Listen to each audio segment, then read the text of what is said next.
নয়ন জুড়ানো, মন ভরানো, সারি সারি খেজুর গাছ দাঁড়িয়ে আছে পথের ধারে। গাছে গাছে থোকায় থোকায় খেজুর ধরেছে, খেজুরগুলো পেকে লাল হয়েছে। সত্যিই এক নয়ন অবিরাম দৃশ্যের বিশাল সমারোহ।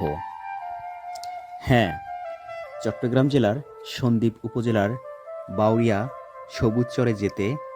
সবুজচরের কাছাকাছি পথের ধারে এরকম নৈসর্গিক দৃশ্যের দেখা মিলবে। এ দৃশ্য অতি বেরসিকের মনেও প্রাণের সঞ্চার করবে, সজীব করবে হৃদয়ে, স্পন্দন যোগাবে প্রাণে।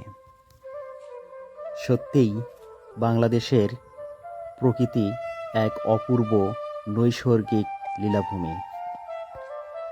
আমি বাংলার রূপ যতবার দেখেছি, যতটুকু দেখেছি, যেভাবেই দেখেছি, আমাকে শুধু মুগ্ধই করেনি, আমাকে বিমোহিতও করেছে।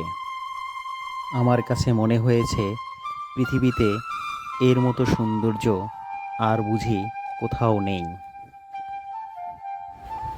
তাই মনে বড় অভিলাষ, বাংলার এই সৌন্দর্য দেখে দেখেই হয় যেন শেষ নিঃশ্বাস।